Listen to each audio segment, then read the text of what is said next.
अनंत कोटी ब्रह्मांड नायक महाराजाधिराज योगीराज परब्रह्म सच्चिदानंद भक्त प्रतिपालक शेगाव निवासी समर्थ सद्गुरू श्री गजानन महाराज की जय. नमस्कार. आपल्या गुरुस्तुती या चॅनलवर सगळ्यांचे स्वागत आहे. आपण आपले काही अनुभव असतील तर ते आम्हाला नक्की कळवा. ते आपण आपल्या चॅनलवर सांगू. तसेच आपल्या चॅनलवर येणाऱ्या व्हिडिओबद्दल तुमच्या प्रतिक्रियासुद्धा कळवा. तुम्ही आम्हाला कमेंट किंवा डिस्क्रिप्शन बॉक्समधल्या ID वर ईमेल करू शकता. आपल्या चॅनलला सबस्क्राईब करा आणि व्हिडिओला लाईक आणि शेअर करा. धन्यवाद.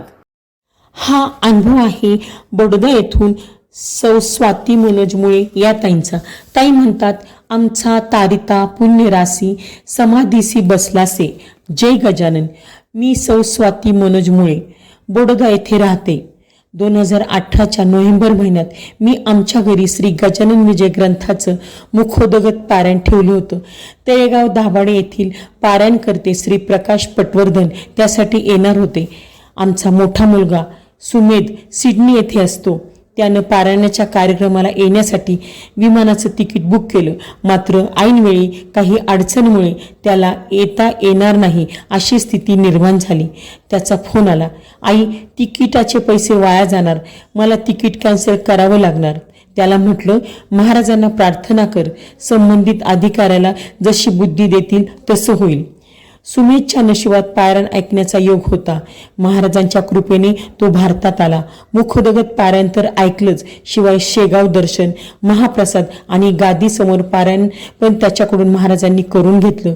बरेच दिवस येथे राहून तो सिडनीला परतला. जाण्याच्या आदल्या दिवशी रात्री 9 वाजता सुमेध मला म्हणाला, आई इथल्या गजानन महाराज मंदिरात जाण्याची इच्छा आहे. त्याला मी म्हटलं, अरे इतके दिवस तू इथे होता तेव्हा तुला हे सुचलं नाही. उद्या निघायचं आहे आणि आज आता तेही मंदिर बंद होण्याच्या वेळेत तुला हे सुचतं आहे.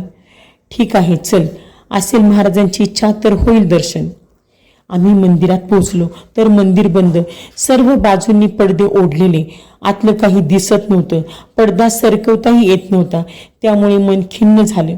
थोडं मागील बाजूस गेलो तर दोघं तिघं तिथे बसलेले दिसले. त्यातील एक जो पुजारी होता म्हणाला, दर्शन करायचं का? थांबा, कुलूप उघडतो. आम्ही सर्वांनी आत जाऊन दर्शन घेतलं.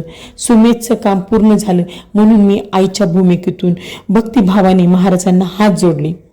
दुसऱ्या दिवशी सुमेध सिडनीसाठी रवाना झाला. पण माझ्या डोक्यात एक विचारचक्र सुरू झालं. ते असं की अगदीच अपरिहार्य कारणामुळे किंवा आटोक्याबाहेरील परिस्थितीमुळे अडचण निर्माण होऊन आपल्या सद्गुरूंना संकट समय साथ घालणं समजू शकतं. पण बरेच वेळा असं होतं की आपण भक्त लोक कधी आळसामुळे, कधी अज्ञानातून, कधी लोभापायी, कधी अर्धवट माहितीमुळे, कधी पुरेशी तांत्रिक माहिती नसल्यामुळे, तर कधी अनावधानाने निर्णय घेण्यात गोंधळ करतो आणि मग सद्गुरूंना भरीस घालतो. अर्थात ते संत असल्यामुळे कृपाळू कनवाळू असतात, धाव घेतात आणि हे नित्य चालत आलेलं आहे. अर्थात म्हणूनच ते संत आणि आपण पामर. मला इसवी सन 2004च्या सुमारास घडलेली एक घटना आठवते. तेव्हा आम्ही पुण्यात राहत होतो. तो लक्ष्मीपूजनाचा दिवस होता. तेव्हा दिवाळी एकत्र साजरी करावी म्हणून आमच्याकडे आई, माझे 2 भाऊ सहकुटुंब आले होते. बोलता बोलता गप्पांच्या ओघात सर्वांचा सिंहगडला जाण्याचा बेत ठरला. आम्ही तितक्यातच नवीन गाडी घेतली होती. हल्ली गाड्यामध्ये नवनवीन तंत्रज्ञान विकसित होतंय. Power system, power window, power brake, air bags, अत्याधुनिक डॅशबोर्ड डिस्प्ले, इंजिनमध्ये नवनवीन तंत्रज्ञान वगैरे. पॉवर स्टेअरिंग तंत्रज्ञानात तुम्ही गाडीला पॉवर दिली, अर्थात इंजिन सुरू केलं की स्टेअरिंग अतिशय हलकाईनं सोपं होऊन काम करतं. अर्थात पॉवर बंद तर इंजिनचं काम बंद. पॉवर ब्रेकचंही तसंच. इंजिन सुरू तर ब्रेक काम करणार, इंजिन बंद तर ब्रेक जवळपास बंदच. पॉवर विंडोचंही तसंच. पूर्वीच्या जुन्या गाड्यामध्ये, जुन्या तंत्रज्ञानात इंजिन बंद असलं तरी ब्रेक काम करायचं. पण आज नवीन तंत्रज्ञानात सगळी रचना बदललेली आहे. असो तर सिंहगडला जाण्याचं आमचं ठरलं. पण एका गाडीतून आम्ही सर्व जाणं शक्य होणार नव्हतं. त्यामुळे माझा धाकटा भाऊ आणि वहिनी यांनी 2 व्हीलरने यावं व आम्ही सर्वांनी गाडीनं जावं असं ठरलं व त्याप्रमाणे आम्ही निघालो. पण झालं असं की आम्ही सर्व गडावर पोहोचलो, पण बराच वेळ झाला तरी भाऊ आणि वहिनी काही आले नाही. उशीर का होतोय म्हणून फोन केला तेव्हा कळलं की त्यांची गाडी बंद पडली आहे. म्हणून मग असं ठरलं की माझे मिस्टर मनोज यांनी जाऊन त्यांना घेऊन यावं. त्याप्रमाणे मनोज गाडी घेऊन त्यांना आणायला निघाले. तर आमची 2 मुलं सुमेध आणि ऋत्वी म्हणाले, बाबा आम्ही तुमच्या सोबत येतो. 2 मुलांना घेऊन मिस्टर गडावरून खाली निघाले. गाडी उतारावर आली. मिस्टरांना वाटलं गाडी सहजपणे खाली उतरते आहे, इंजिन बंद करायला काय हरकत आहे, आणि या विचाराने त्यांनी किल्ली फिरून इंजिन बंद केले. इंजिन बंद झालं आणि दुसरे क्षणी त्यांच्या लक्षात आलं की ब्रेक लागत नाही आहे आणि स्टेअरिंग जाम झालं आहे. आता गाडी उतारावर वेगाने पुढे जाऊ लागली. आजूबाजूचे लोक डोळे विस्फारून गाडीकडे पाहू लागले. मिस्टरांना क्षणात देव आठवलं. काही काळात होत्याच नव्हतं होणार हे मिस्टरांना समजून चुकलं. मिस्टरांच्या घरी त्यांच्या लहानपणापासून गजानन महाराजांची पूजा होत आलेली. मला देखील लग्नानंतरच गजानन महाराजांचं वेड लागलेलं.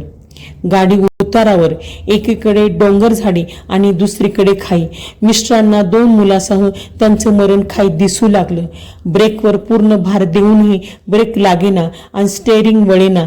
ते पाहून मात्र मिस्टरांना जाणीव झाली की आता एकच उपाय आहे आणि तो म्हणजे श्री गजानन महाराज. इकडे मुलंही बिचारी भांबावून गेली. मग ज्याप्रमाणे गणू झवाऱ्याने विहिरीतून महाराजांना हाक मारली की समर्थ आता तुझं विनं कोण रक्षण करेल, तशी हाक मिस्टरांनी गाडीतून महाराजांना घातली. जोरात त्यांच्या तोंडून निघाले, धावा गजानन महाराज धावा. ती आर्त हाक महाराजांच्या कानावर गेली असावी. क्षणात कुणीतरी एक अनामिक शक्तीने स्टेअरिंग वळवावं असं होऊन गाडी झपकन वळली आणि डोंगरावर धाडकन आदळून मोठा आवाज झाला आणि गाडी थांबली. गाडीचं बरंच नुकसान झालं, पण मिस्टरांना आणि दोन्ही मुलांना साधं खरचटलंही नाही. मिस्टर हळुवारपणे गाडीतून खाली उतरले, मुलांना काळजीपूर्वक खाली घेतलं आणि पुढील व्यवस्थेसाठी अग्रेसर झाले. आज या घटनेला 15 वर्ष पूर्ण होतील, पण मिस्टरांच्या मनात ती आजही ताजी आहे. माझ्या दृष्टीने बोलायचं तर त्या घटनेनंतर जेव्हा जेव्हा आम्ही गजानन विजय ग्रंथ वाचायला घेते तेव्हा मनात विचार येतो, गोविंद बुवाचं वाहन होतं घोडा. त्याच्यासाठी गोविंद बुवांनी महाराजांना प्रार्थना केली. गाडीवानाच्या मागून बैलगाडी सुरळीत चालली. नदीतून नाव महाराजांच्या कृपेने पहिल्या तीराला लागली आणि आज बदललेल्या काळात नवीन तंत्रज्ञान असलेल्या गाडीतून भक्त श्री गजानन महाराजांना साथ घालता आहेत. काळ बदलला, वाहने बदलली, पण वाहन चालकांची श्री गजानन महाराजांना प्रार्थना करीत असताना भावना मात्र एकच आहे आणि ती आहे श्री गजानन जय गजानन, श्री गजानन जय गजानन, गण गण गणात बोते, गण गण गणात बोते.